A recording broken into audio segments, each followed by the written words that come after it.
আসসালামু আলাইকুম and welcome to হালকেনস্টাইন। আপনাদের মধ্যে সবারই একটা কমন কোশ্চেন হচ্ছে, ভাই স্ক্রিন টাইম কিভাবে কমাইতে পারি? অর্থাৎ আপনি যে ফোনটা চালাচ্ছেন ভাই, আপনি এত বেশি ফোন চালাচ্ছেন যে আপনি কোনোভাবেই স্ক্রিন টাইম থেকে বের হয়ে আসতে পারতেছেন না।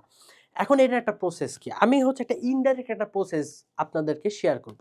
প্রসেসটা হচ্ছে, প্রথম কথা, আপনি কেন স্ক্রিন টাইম থেকে বের হইতে চাচ্ছেন? এটা হচ্ছে কেন? সো আপনি দেখেন যে আপনি একজন এইচএসসি ব্যাচের স্টুডেন্ট, ঠিক আছে? আপনি যেহেতু একজন এইচএসসি স্টুডেন্ট, আপনার প্রাইমারি এবং একমাত্র কাজ কি ভাইয়া? আমার এইচএসসি সিলেবাসটা কমপ্লিট করা, সেটাকে রিভিশন দেওয়া, অর্থাৎ এক্সাক্টভাবে সবকিছু ঠিকঠাকভাবে পড়া। তার মানে আপনি স্ক্রিন টাইম থেকে বের হওয়ার জন্য আপনার একটা মাত্র উদ্দেশ্য কি হচ্ছে ভাইয়া? আমাকে সিলেবাস কমপ্লিট করতে হবে, আমাকে নিয়মিতভাবে পড়তে হবে, ঠিক আছে? আমাকে রেজাল্ট ভালো করতে হবে। সো প্রথমে আপনার চলে আসে যে ভাইয়া তোমার লক্ষ্য কি? আমার লক্ষ্য হচ্ছে ভাইয়া আমার রেজাল্ট ভালো করা, আমার টাইমলি হচ্ছে আমার সিলেবাস কমপ্লিট করা, এগুলা, ঠিক আছে? এখন আমি পরবর্তী যদি তোমাকে কোশ্চেন করি যে আচ্ছা তুমি রেজাল্ট ভালো করবা, তুমি টাইমলি সিলেবাস কমপ্লিট করবা, ঠিক আছে, এইটার যে আলটিমেট গোল, এটা আলটিমেট গোল তোমার লাইফে কি? এখন যদি তুমি বলো যে আমার তো ভাইয়া এতটুকুই এনাফ, আমার আবার গোল কি? তাহলে ভাইয়া তোমার সমস্যা আছে। তুমি একটা কাজ রেখে আরেকটা কাজ করবা, কেন করবা? এই কেনটাই যদি তোমার কাছে ক্লিয়ার না থাকে, তাহলে কিন্তু ভাইয়া সমস্যা। বুঝা গেছে? আমাদের হিউম্যান ব্রেন সবসময় কেনটা খুঁজে। আমি আজকে তোমার এই গাইডলাইন সেশন না নিয়ে কেন আমি মাঠে ফুটবল খেলতে গেলাম না বন্ধুদের সাথে? আমি গাইডলাইন সেশনটা না নিয়ে কেন আমি হচ্ছে ঘুরতে বের হইলাম না? কেন?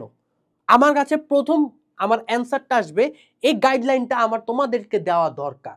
এটা তোমাদের প্রয়োজন এবং আমার কাছে মনে হয় এটা যদি আমি পরবর্তী আর কিছুদিন পরে দেই, সেটা ওয়ান কাইন্ড অফ ভ্যালিড থাকে না। কেন ভ্যালিড থাকে না?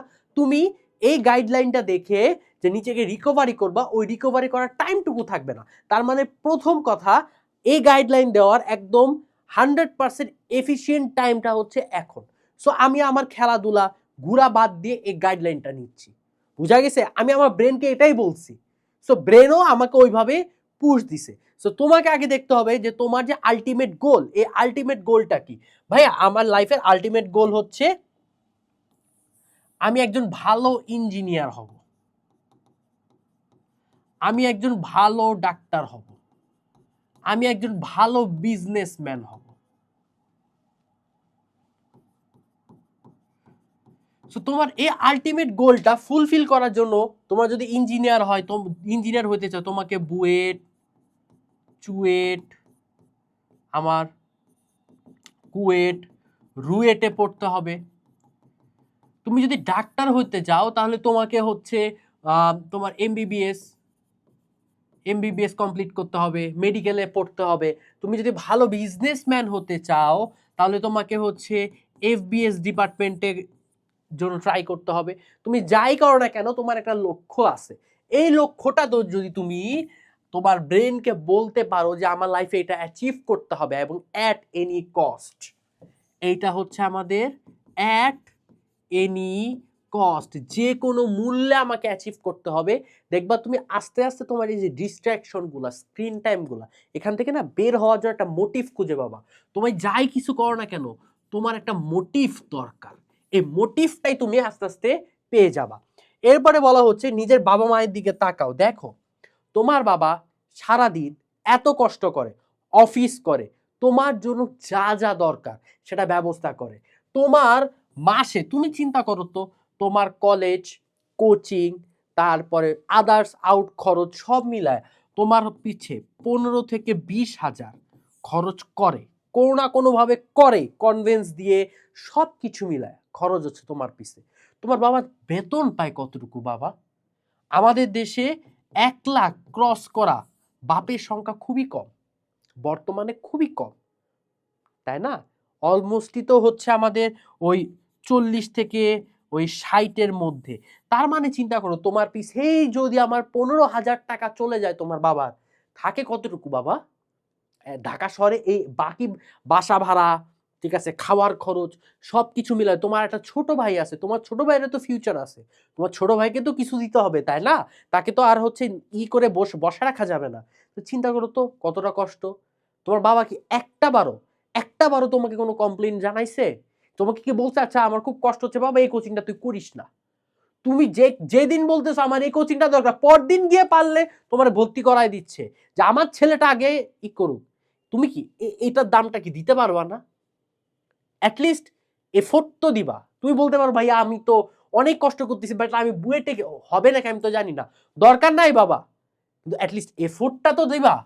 তুমি তোমার আব্বুকে তো তোমার এফোর্টটা শো করাবা যে বাবা আমি তোমার এই যে কষ্ট, এই কষ্টের জন্য আমি আমার যতটুকু পরিশ্রম করা দরকার আমি ট্রাই করতেছি বাবা, আমি ট্রাই করতেছি। ফিউচারে যা হবে সেটা আল্লাহ জানে, আমি জানি না, বাট আমার যে দায়িত্ব কষ্ট করা সেটা তো বাবা করতেছি। দোয়া করো তুমি।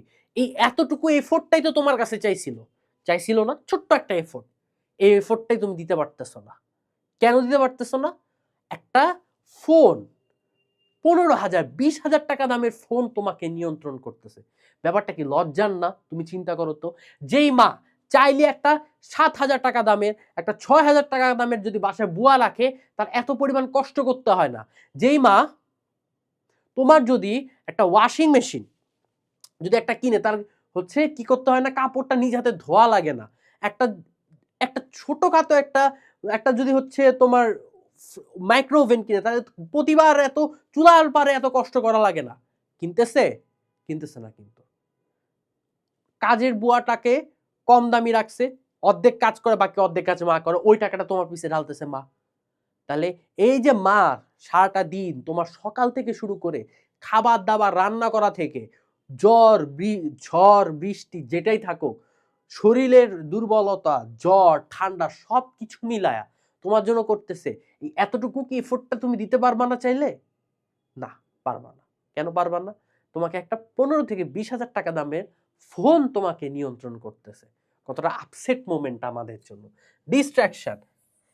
এই ফোনটা আসলে কতটুকু দরকার? এই ফোনটা দরকার তোমাকে অনলাইনে ক্লাস করার জন্য। বাবা তুই অনলাইনে ক্লাস কর, 2-3 ঘন্টার বেশি তো অনলাইনে ক্লাস করো না। তুমি ক্লাস করার পর সুন্দর মতো ফোনটা দিয়ে দাও। তুমি এই যে এইচএসসি পার করতেছো, এইচএসসি তে যদি তুমি একটা বাটন ফোন ইউজ করো, জাস্ট মা আমি হচ্ছে কলেজে সুস্থভাবে পৌঁছাইছি মা, ঠিক আছে মা আমি কলেজ থেকে বের হচ্ছি, মা আমি কোচিং থেকে বের হচ্ছি, আজকে কোচিং এ 5টা মিনিট স্যার বেশি পড়াইছিল, মা আমি কোচিং থেকে বের হয়েছিলাম টাইমলি, কিন্তু রাস্তায় অনেক জ্যাম, আসতে লেট হচ্ছে, টেনশন করো না। এতটুকুই তো দরকার, তোমার তো এতটুকুই দরকার। বাসায় গিয়ে শুধুমাত্র তোমার হচ্ছে ফোনটা দরকার। ফোনটা কেন দরকার? অনলাইনে ক্লাস করব। তোমার রেক্রিয়েশনের দরকার, তোমার হচ্ছে রিল্যাক্সেশন দরকার, তুমি বাবা টিভি দেখ, তুই একটা শুক্রবার বিকালে খেল আধা ঘন্টা 1 ঘন্টা খেল। আমি টিভি দেখা থেকে খেলাটাকে প্রেফার করি, তাই না? শারীরিক কসরত কর, বিকালে একটা টাইম ম্যানেজ করে খেল, বাট সারাটা সপ্তাহ এভাবে ঘন্টার পর ঘন্টা ফোনের পিছে কাটাইস না। তুই বাবা কলেজ করে কোচিং করে অনলাইনে ক্লাস করি, তুই তো টাইমই পাস না। তুই আবার তোর ঘুমের টাইম থেকে আরো টাইম কমায় ফোন চালাচ্ছিস, তাই না? দেখতে শুনতে গিয়ে খারাপ মনে হচ্ছে না? খারাপই তো লাগার কথা। যদি খারাপ না লাগে তাহলে বুঝতে পারবা তোমার মধ্যে লজ্জাবোধটা কমে গেছে, শরীরটা গন্ডারের চামড়া হয়ে গেছে শরীরটা। এক্সারসাইজ, ওই যে বলছি বিকালে 2 ঘন্টা খেলো, ঠিক আছে, শর্ট পিচ খেলো, এখন ব্যাডমিন্টন খেলো, তুমি ফুটবলে হচ্ছে হাতে পায়ে ব্যথা পাওয়ার চান্স আছে, তুমি ক্রিকেট খেলো, শর্ট পিচ খেলো, তাই না? খেলো, এক্সারসাইজ করো, মাথা ঠান্ডা হবে। অনলাইন ইনফ্লুয়েন্সার থেকে সাবধান। ইনফ্লুয়েন্সার অনলাইন ইনফ্লুয়েন্সার বাবা, এই অনলাইন ইনফ্লুয়েন্সার কারা? তোমার বন্ধুরা, মডেল, ঠিক আছে। একদিন হচ্ছে ইয়ামচাঁদে গিয়ে একটা ছবি তুলছে, আরে বাবা রে মডেল, ঠিক আছে। আরেকদিন রাস্টিক ক্যাফেতে গিয়ে ছবি তুলছে, আরেকদিন গ্লোরিয়া জিন্সে গিয়ে ছবি তুলছে, গুলশানের এক একটা হচ্ছে পশ জায়গায় গিয়ে ছবি তুলতেছে, তারা মডেল। বাবারে তুই কি মডেল? তুই স্টুডেন্টের কাছে পড়াশোনা করা, তুই পড়বি। মডেল কখন হবি? ভার্সিটিতে যা, তখন গিয়ে তোরে কেউ বলবে না যে তোমার পড়ো না কেন, এই না করো কেন। তুই তখন ঘোর, তুই গুলশান বনানী ধানমন্ডি রবীন্দ্র সরোবর ভাইজা খা, সমস্যা নেই, কিন্তু একটা টাইম তো আছে বাবা, সবার বলতে একটা পারফেক্ট টাইম আছে, পারফেক্ট টাইমটার জন্য ওয়েট কর। আজকে তুমি যদি দেখো যে তোমার এই যে স্বল্পতার মাঝে তোমার আব্বু আম্মু তোমাকে সবটুকু দেওয়ার ট্রাই করতেছে, এই স্বল্পতার মধ্যেও থেকেও যদি তুমি একটা কোনো কিছু ব্যবস্থা করতে না পারো নিজের জন্য, একটা প্রাইভেটে কতটুকু টাকা লাগে প্রতি সেমিস্টারে তুমি জানো? আমার ফ্রেন্ডদের দেখি পাগল হয়ে যাইতেছে, 3 মাস 4 মাস পর পর লাখ লাখ টাকা নিয়ে বসে রইছে তারা, কিন্তু তাদের অতটুকু সক্ষমতা নাই। তাহলে এইটা কি খুব ভালো সিনারিও? তুমি ভাবো তো একবার। মানে নিজের সাথে মনে হয় না যে, মানে নিজের সাথে যাই হোক, ফ্যামিলির সাথে, নিজের বাপটার সাথে, নিজের রক্তের মাটার সাথে অন্যায় করছে, আর কত, তাই না? সো তোমার যে মানে মোটিভ, কেন তুমি ছাড়বা, তুমি তোমার মোটিভটাকে ক্লিয়ার করো। তুমি তোমার ফ্যামিলির দিকে তাকাও, তুমি বাদই দাও ফ্যামিলি, নিজের দিকে তাকা রে বাপ, নিজের দিকে তাকাও যে তুমি কি করতেছো। পারবা না, অ্যান্সার নাই তোমাদের, তুমি কি করতেছো। সো আমার অ্যাডভাইস হচ্ছে বাবা, তুমি আগে নিজের দিকে তাকাও, নিজের মোটিভটাকে ক্লিয়ার করো, দেন ঝাঁপায় পড়ো। দেখবা কোনো না কোনোভাবে তোমার ফোনের প্রতি একটা বিতৃষ্ণা চলে আসবে। সো আজকে গাইডলাইন সেশন এতটুকুই। দেখা হচ্ছে নেক্সট কোনো গাইডলাইন সেশনে। ততদিন সবাই সুস্থ থাকবা, সুন্দর থাকবা, আর নিজের মোটিভটা ক্লিয়ার করবা। টাটা, আসসালামু আলাইকুম।